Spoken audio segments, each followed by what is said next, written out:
The new evidence cannot be refuted.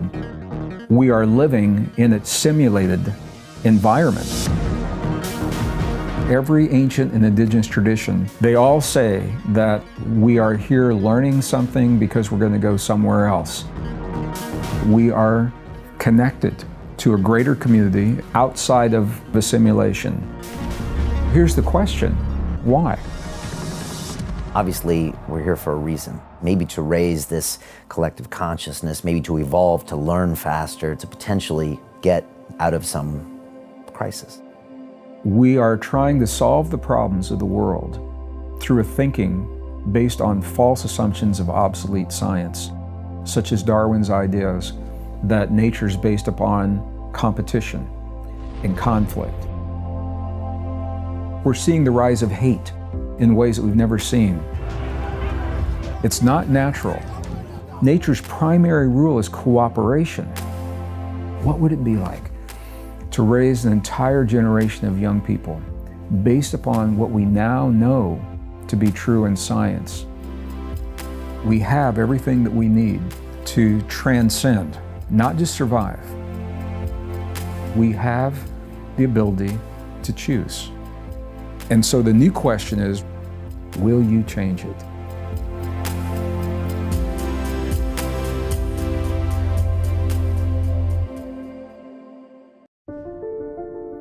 They say that the human race is doomed, that we have lost touch with our true nature, that the media has corrupted us, and that the planet has no future. I disagree. I believe that humanity is full of hope, and that our salvation lies within each one of us. My name is Brian Rose, and my job is to listen, the oldest method of learning known to man. Each week I seek out individuals that are changing the world, people who are living and thinking in a different way. Their stories will challenge your beliefs, make you question your choices, and perhaps inspire you to change. I never planned on doing any of this, but now I can't stop. Join me on this mission and make humanity something we can all be proud of.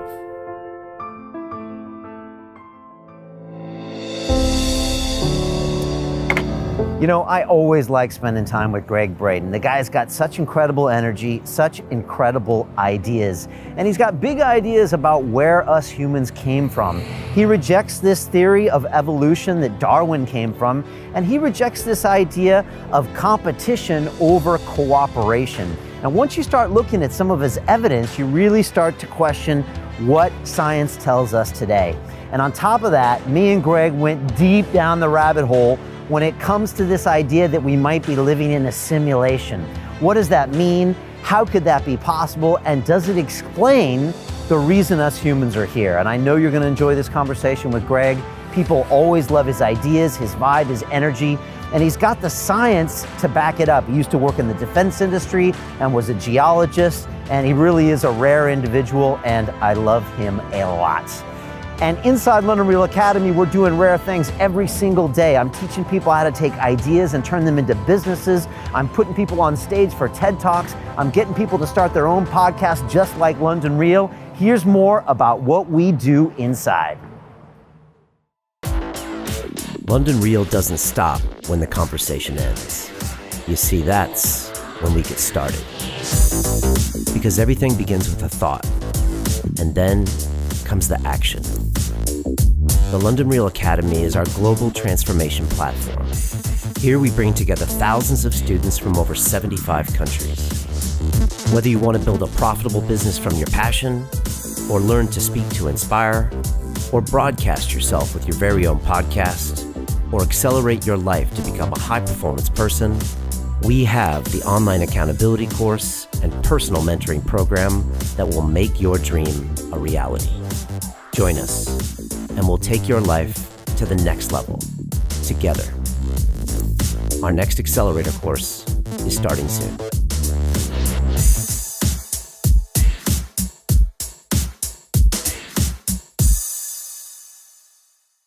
This is London Real. I am Brian Rose. My guest today is Gregg Braden, the New York Times bestselling author, researcher, educator, and lecturer. You're known as a pioneer in bringing modern science, ancient wisdom, and human potential, who's been invited to speak in front of the United Nations, Fortune 500 companies, and the U.S. military. Your books include The God Code, The Divine Matrix, Fractal Time, Deep Truth, Human by Design, and your latest, The New Human Story. Gregg, welcome back to London Real. Brian, I'm thrilled to be here, and it seems like only yesterday that we were here doing this, and I'm looking forward to going a little deeper and elaborating on some of the topics. We covered a lot of ground the last time we were together, and we had a lot of good feedback, and it seemed from that feedback that people wanted to go a little deeper into some of the material. So thank you for having me back. No, it was great. People really love your energy and a lot of your ideas, so I want to go deep on that stuff. Sure. You know, welcome back. You've been back to London now a second time fairly quickly. Yeah. I love this city. I love this city. You do. Tell me more about that. Why? What's the vibe you get here? When I get my Excel spreadsheet that has my travel itinerary, and you know, we're all over the world, and every city is good, and the people are just amazing in every city. I've just come from Bucharest, Romania, and where people just turned out and they are so open to new ideas. But when I see London, I always get this same smile I have right now, this big smile on my face. You know, I don't know, it feels like home. Right. When I come here, to me, it's a warm city.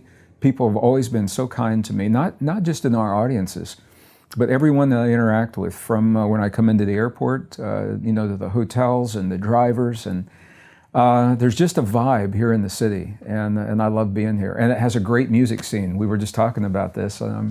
I'm a musician when I'm not doing what I'm doing now, and I love the music here as well. So you put it all together, and you've just got an awesome city. There you go. Next time we're going to get you to play some music. All right. So you've got an event and a new book coming out called The New Human Story, and you're talking about, this weekend, I think, some interesting practices that you take people through. And I was wondering if you could talk about some of that energy and longevity and some of those things. Yeah, well, this is the point. The new book is called Human by Design, and we covered a little bit of that material in a previous interview. And so just to summarize some of that, it's essentially, the book is divided into two parts. The first part of the book, I wanted people to have the science, not necessarily the technical details. I didn't want to make it hard to read, but I wanted them to have the science that tells them beyond any reasonable doubt that the story that we've been told about our origin and our potential is no longer supported by the evidence. So for me, when the evidence no longer supports the story, it's time for a new story, and that is hence the new human story. So the first part of the book is the science that is showing us, the peer-reviewed science. So it's not just my theory or my hypothesis. It is the peer-reviewed science that's showing us that the physical evidence does not support the story that we are all being told. We're steeped in this story of Darwin's idea of evolution. And as a degreed geologist, Brian, I've seen evolution in the fossil record, and it is a fact for some forms of life, insects, animals, plants. Something so mysterious happened 200,000 years ago. We appeared, and evolution is not what led to our appearance. The theory breaks down. The physical evidence doesn't support it. But where I get really excited, because we've known for a long time the physical evidence didn't support it. Where I get really excited is the new DNA evidence that cannot be refuted. And it is causing scientists, it's a problem for scientists who are steeped in the evolutionary theory of long, slow, gradual changes over a long period of time, because that's not what happened. We appeared relatively suddenly 200,000 years ago with this advanced genetic structure and this amazing extended neural network, unlike any other form of life is known to have. And the discoveries are still coming. So there are discoveries that are so new. There's a discovery I can share with you right now that was not made available until after we filmed in October. Okay, what is it? So one of the things that we're seeing, when modern humans appeared 200,000 years ago, we showed up suddenly with this brain 50% larger than any other primate, but it didn't happen slowly and gradually. We had a neocortex that was a 6-layer neocortex. And this 6th layer is really interesting because this is where a lot of the innovation is coming from. But we had a brain 50% larger than any other form of primate, any other form of life. Previously, we had the same body proportions, we have the same nervous system that we have now. So there's obviously been an evolution in consciousness. I think we have to say that. But we are wired today the way we were when we appeared. And what scientists say, Brian, is that it appears that we are the result of some kind of an intervention, that the biology appears to be intentional, that the evolutionary process cannot account for the complexity of the changes and the fact that the changes happened, so many changes happened so quickly in such a brief period of time and all at the same time. So human chromosome number 2 we talked about before is responsible for this brain, 50% larger than any other primate brain. Chromosome 7 at the same time underwent mutations that allow complex speech and the way that no other form of life can have, and that's why we sing and chimpanzees don't sing. As a musician, I've always wondered, why aren't chimpanzees singing? Right. Because they share 98% of our DNA. And most of the scientific community chalks this sudden rapid growth in brain size up to what? Cooked food or changing in social habits, or what is the usual scientific community? Because there is this period that everyone agrees where there was this massive change in the human anatomy or in what we know. There is, and so where the scientific community is right now is they're in agreement that we appeared 200,000 years ago. That is accepted as Homo sapiens, as we are today. And the Neanderthals were already there. They're a product of evolution. Well, this is where it gets really interesting. Okay. Because now that we are able to do scientifically what used to be science fiction, we now can extract the DNA from the bone marrow of the beings that we believed were our ancestors, including Neanderthal. Just like in the movie Jurassic Park, that movie was science fiction when it was created, and it is now science fact. We can extract the DNA. Now in the movie, they reconstituted the DNA and brought those forms of life to life, and to the best of my knowledge, we have not done that. Right. Will we one day? I would imagine that we're trying. Okay, I say we, not you and me, but I would imagine, I think if it can be tested, it's probably being tested somewhere. But what we can do, and what is happening, is that scientists are able to pull that DNA from the bone marrow, from the ribs, for example, of a Neanderthal infant, a baby girl that was found in Northern Europe, 30,000 years old as her body was dated, 30,000 years before present. And when they compared her DNA to our modern DNA today, lo and behold, there is not enough similarity, there's not enough overlap.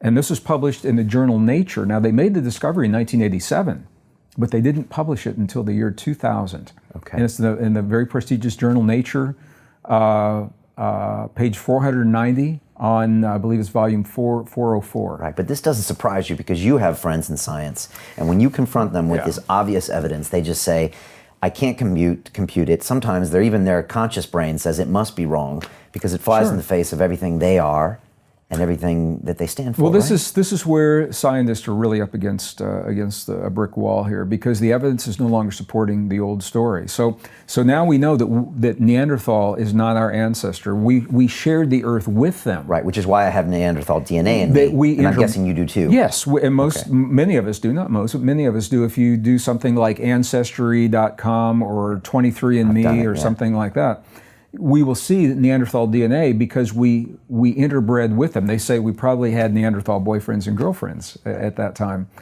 But if we shared the Earth with them, we could not have descended from them. So we know who we are not, and we are not descendants of Neanderthal or the other forms of life that we typically see on the evolutionary charts.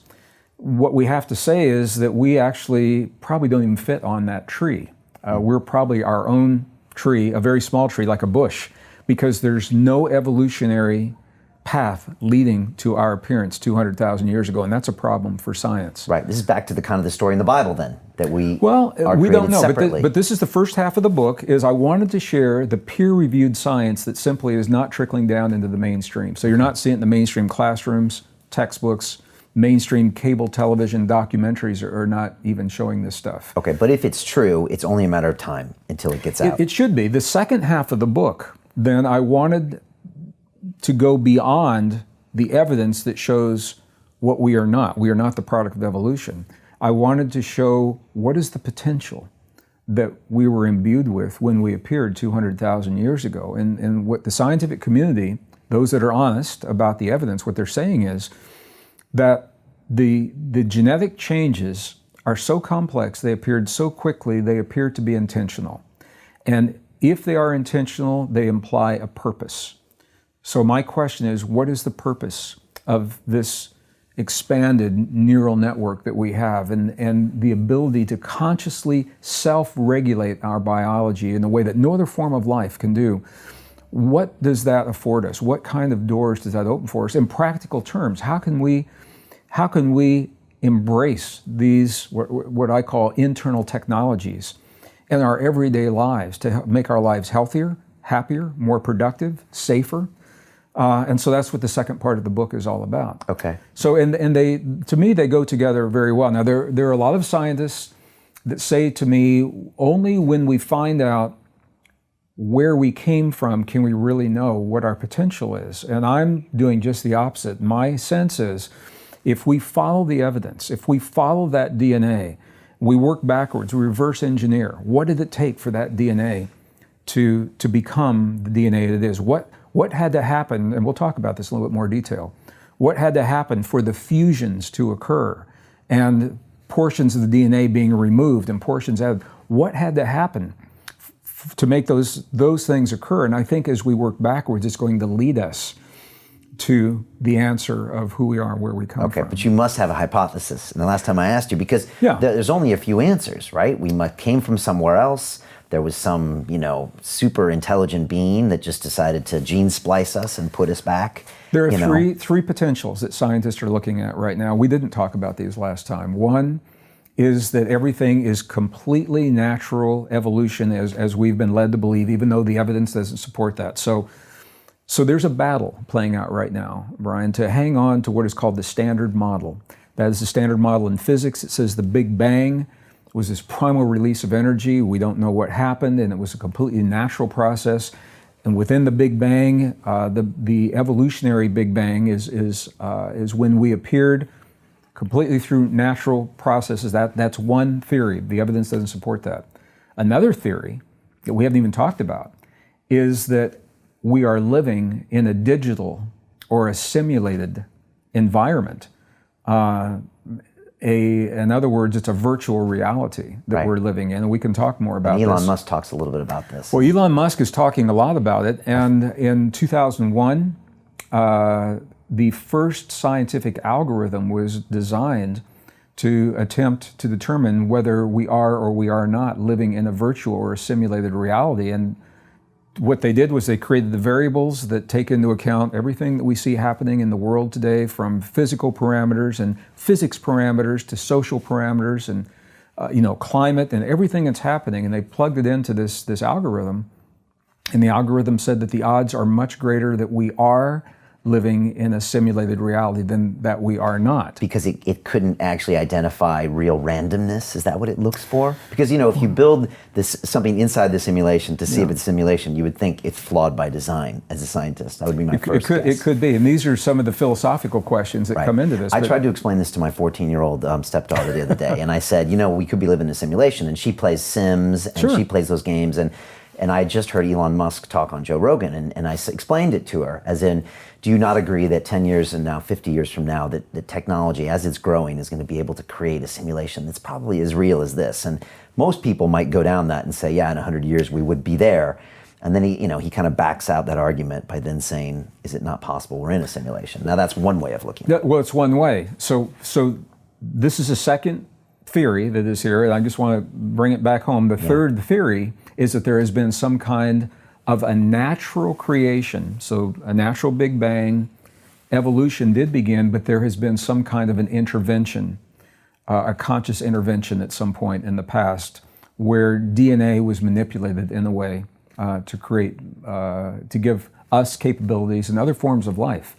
Capabilities never had. So these are the three things that scientists are looking at. That's still kind of non-committal on that third one. Like, where could that have come from? Well, or some combination of those three. Maybe there is an artificial, a virtual reality, and in that virtual reality, this intervention has happened. So this is where scientists are today. So they're looking at these three potentials, all natural, all artificial, or natural with an intervention. So coming back to the three very different possibilities. They are very different possibilities. The simulation theory, it's interesting because I have entire presentations that I've done on this. I do. That's a 2-day program.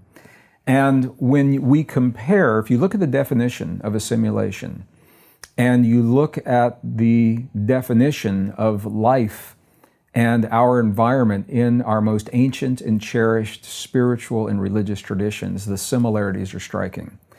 They all say that this world is temporary, that we are here learning something because we're going to go somewhere else. That is what a simulation is all about. The definition of a simulation is that you have the opportunity to learn something new in a relatively safe environment that you will need when you get to the next environment. So whether you're an airline pilot learning how to land a Boeing 747 in crosswinds, you don't want the first time you do that to be with 300 people on the plane. Yeah. So you're in the simulator. Or if you're on the Martian surface or the lunar surface, these all happen in simulators. So the simulations, this is really interesting because simulations have a beginning and they have an end. They have rules that the person in the simulation must follow. And if you follow the rules, then the simulation gets much, much easier. And every simulation, you have a way to contact someone who is not in the simulation for advice and guidance. And when you look at the ancient traditions, they all say we have a start in the beginning, we have an end, this world isn't going to last. We're here temporarily. It's called the Maya in the Hindu traditions, that there are rules that we're learning while we're here, and that when we get into trouble, we can contact a presence outside of our known reality who has a perspective that we don't have. That's God through prayer. Well, it could be our higher self. It could be an angelic presence. It could be a relative who has passed. It could, if you believe in channeling, a lot of people, when they're channeling, you're channeling a presence from another world. It could be God. Sure. So when you look at the parallels, they're very, very striking. You're starting to convince me a little bit here. Well, but the simulation, so here's the question. If we are in a simulation, why? What would be the purpose? And one of the answers to that is who benefits? Who benefits from a simulation? And the answer is the people that are in the simulation. So we are the ones benefiting. We have to assume that we're learning something here that we are going to need when we get to wherever we're going. Right. And wherever that is, if you believe that this world is the Maya or is temporary. And so when we look at that, what are the themes, the general themes of everything that we're learning in our spiritual traditions, in the religious principles? Where's medical science leading us? And it all comes back to our ability to self-regulate our biology, the power of love, the power of the human heart to influence the body, the power of the human heart to influence the world beyond the body. So regardless, I think the simulation theory, we're now in the 21st century, and we're looking for a new vocabulary and a new language that has now caught up with the technology and where we are to help us make sense of our existence. And whether you believe that or not, whether you're talking about the old ideas or the new ideas, they all bring us to the same place. What are we learning? And what are the themes? And the themes that we see playing out in the world of love and hate, war and peace, our ability to transcend the great challenges of our lives, and the fact that we're not victims. We are given the ability to self-regulate our biology consciously. In a way, Brian, and no other form of life can consciously sit down in the moment in time and say, in this moment, I choose to awaken the longevity enzymes in my cells. I choose to enhance my immune response. I choose to access deep states of intuition. I choose to become more resilient to the change in my life. Other forms of life may do it instinctually.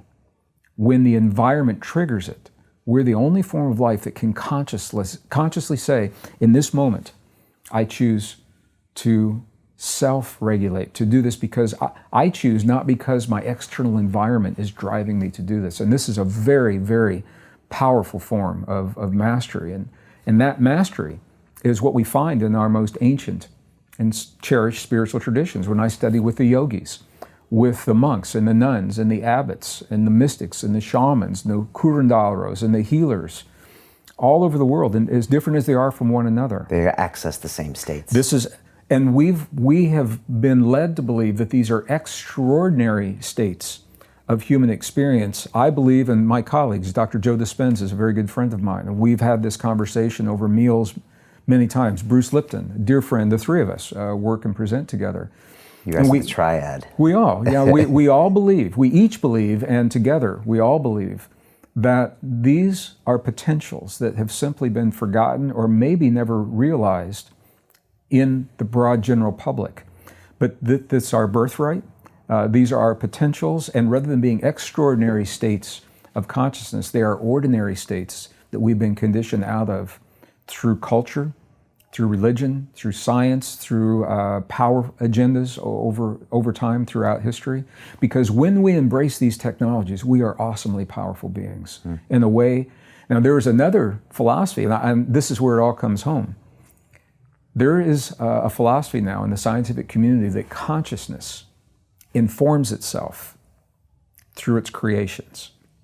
So if you think about that, what we see is movies for entertainment, art, sculpture, music, books, all of the things that we create, that we think we're doing to entertain ourselves. From this perspective, consciousness is asking us in the field to create these things to remind us of our deepest potentials. And if you think about that, you look at the blockbuster movies that surprised even the movie makers that have had the greatest impact, and as different as they are from one another, there are common themes. So for example, The Matrix obviously comes to mind. Yeah. That was about a world that we cannot see, that influences us tremendously. Avatar came along after that, Inception. Right, so we think we're the creators of these things, but these things are actually reflecting back to us who we really are. They are mirroring back to us what we are asking of ourselves. We're asking ourselves to remember ourselves, to remember who we are and our potential. And one of the ways that we're doing it, rather than going to a monastery, leaving your family and your life behind and living on a mountain, for the rest of your life, which you can do and it can be fun. We're asking consciousness through our expressions of creation, not just for fun or entertainment, but to tell us what it is that we have forgotten about ourselves. And so, where did the ideas... Who sits down to write The Matrix? Where does that idea even come from? No, I've had this conscious thought, because if I look over the last 7 years of what we've done at London Real, we've put out all of these great ideas, and we just released a movie called Iron Mind. And when I look at it, and I look at everything we've created, Greg, I actually see who I really am. And yet when I'm in my normal state of madness at London Real, oftentimes I don't know who I am. But when I look at what I've created and the things that other people that created that resonate with me, and it could be a piece of music that makes no sense why it would resonate with me, but it reminds me of what I am, it's fascinatingly true. It's the prime directive of London Real. I know it is. Right? It's the overriding you've got all kinds of things that are happening. If you look at them close up, they may not make a lot of sense, but when you step back and you look at the big picture within context, they're all supporting that prime directive of London Real to inform the public, to share a story. Yeah. And one of my great guests on here named Dorian Yates, and again, a lot of my most favorite guests and top guests, which you're becoming one of them as well, they all tell me very similar universal themes at the end. People from all aspects of life. This man's a 6-time Mr. Olympia, ex-bodybuilder, and at the end he comes to it and says, Brian, he says, I think we're all one. I think a lot of these big themes and overarching themes, and one time I said to him, Dorian, do you think, we're doing this, and I talk about my ayahuasca experiences, and I have people like you on, and Dispenza and Greg, and do you think maybe that this is London Real is a vehicle being used by some other higher consciousness? And he said, of course it is, Brian. What do you think we're doing here? I believe it is, and it's rare, and this is why I'm so excited to come back. It is rare to find a vehicle, a conduit, where we can share ideas as freely and as openly, unscripted, because you and I, we don't script this when we have this conversation. Other programs, they do a nice job, but it's all very buttoned up, and when you stray off topic, that stuff ends up on the cutting room floor, as the cliche goes. Yeah. And it's also, there are networks. I've had experience with network television where they've asked me to come in and they say, we want something new and different. So I've gone to the corporate headquarters and I've said, okay, this is what the work is all about. And they said, we want something new and different, but this is too new and different because we want something that's going to stay in the mold of what we already know is successful. Okay. So they're afraid to try these new and different things, and we're covering a lot of ground here. But yeah, definitely. This is where, and I think all of this is important, and it's more than a philosophical conversation, Brian, because some people, they say, what difference does it make? Where we come from, what difference does it make? How we function in the world. And I understand the sentiment, but it makes a lot of difference because now we're going to get real, London real. We're living in a world that's changing in ways that we've never seen, that we're not conditioned to accept. And the world is changing faster than we have been conditioned to accept in a single generation. And we are trying to solve the problems of the world through a thinking based on false assumptions of obsolete science, such as Darwin's ideas that nature is based upon competition and conflict. So for 150 years, because that was believed to be the theme of nature, it made sense to try to incorporate that theme in our personal lives, in relationships, consciously and subconsciously. I'm not saying everyone does this consciously, but between nations, in communities, and in society, conflict has been a prime directive. And when something doesn't work, you use conflict. And we now know it's not working. It's breaking down because it's not sustainable. And it's not sustainable because it's based on a false assumption. We now know, the best science of the modern world tells us that nature's primary rule is cooperation. When we see so much competition, that tells us how far we've strayed. We talked about this in the last interview. Yeah. So we're not denying, I'm not denying that competition is happening in conflict. It tells us how far we've missed the mark from the harmony of working with nature, and that's one example. So we're seeing the rise of hate in ways that we've never seen, at least not for a very long time. We're seeing the rise of hate based upon religion, color of our skin, sexual orientation, hate crimes, and polarization, men against women, Christian against Muslim. And it's not just in the Western countries. You're seeing this all over the world. And it stems, as different as these things are from one another, they're only possible, Brian, because of the way we've been taught to think. It's not natural for humans. Young babies, studies have been done, babies do not hate. They don't even distinguish color between their race and other races. White babies, black babies, brown babies, Asian, Native American, they don't know the difference until their parents tell them that difference is there. So these are learned characteristics based upon these false assumptions. And we've seen this before. The eugenics movement, late 1800s, early 1900s, was based on the false assumptions and Darwin's ideas of science. They referred to Darwin's ideas directly. And many of those ideas now are being revisited. It's a very dangerous way of thinking. So what we're talking about right now, it's more than a philosophical conversation. This goes right to the core of our survival of our society, to the survival of our communities, our young children.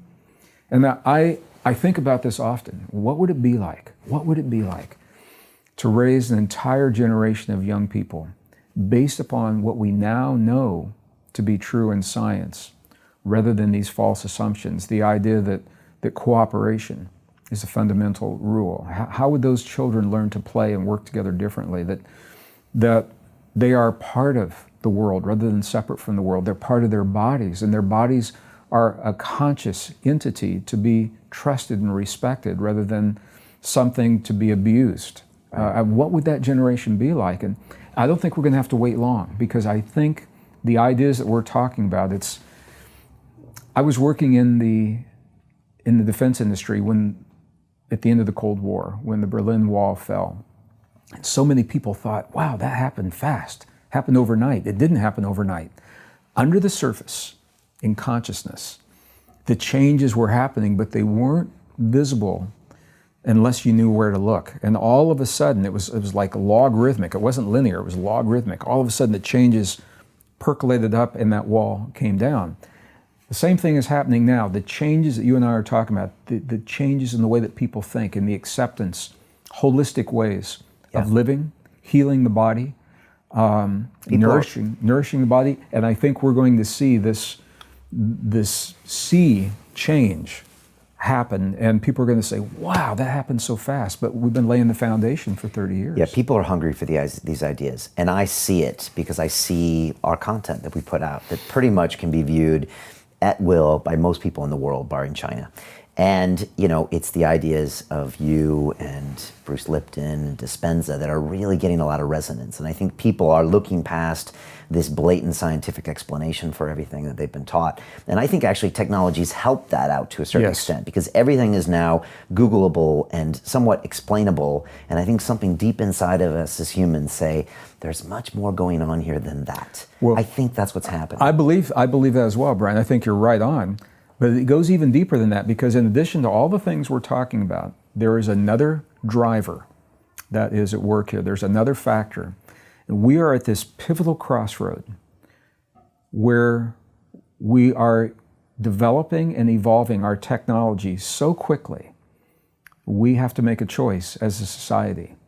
How much of our power will we give away to the machines? How much of it sounds like a science fiction movie? Where do those movies come from? This is consciousness in those movies asking us to explore how much of ourselves do we want to give away. And here's a perfect example, Elon Musk. Elon Musk has developed a new company called Neuralink. And his philosophy is, and I'm not slighting him for this, because this is the way society learns, this is the way science learns, by pushing the boundaries. And Elon Musk is a brilliant man. He's pushing those boundaries. And I think he'll push them until he has pushback from society.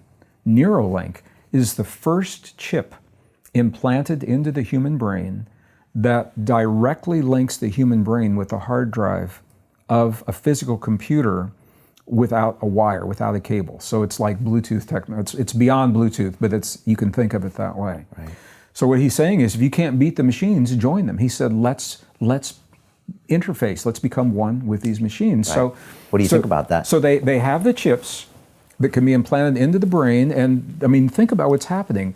These are silicon chips that have contact points that are interfacing with human neurons. My personal feeling is it's a mistake. My personal feeling. I believe it's a dangerous path, and I also believe it's an unnecessary path, because in the book, Human by Design, and in the programs that we offer, we have the biology that allows us to do already, we have this, what those chips are allowing us to do if we awaken that biology. We have, the chips allow, the Matrix is the perfect example of this. In the movie The Matrix, I don't want to spoil it. I don't want to spoil it for anyone that hasn't seen it, but in the movie The Matrix, the first one, the people who were awakening into the new reality, when they needed to learn something quickly, they had a port at the base of their skull, and they would physically plug a cable into a computer, a hard drive, and they could download and learn programs very quickly. So Keanu Reeves is learning Kung Fu. There's a very famous line, I love this line. He plugs in, he closes his eyes, and then he looks and he says, I know Kung Fu. Yeah. Okay, and what he did with that machine, we have the ability to do right now through what are called mirror neurons. Interestingly, mirror neurons are a specialized class of neurons in the human brain that don't know the difference between watching an experience and having the experience.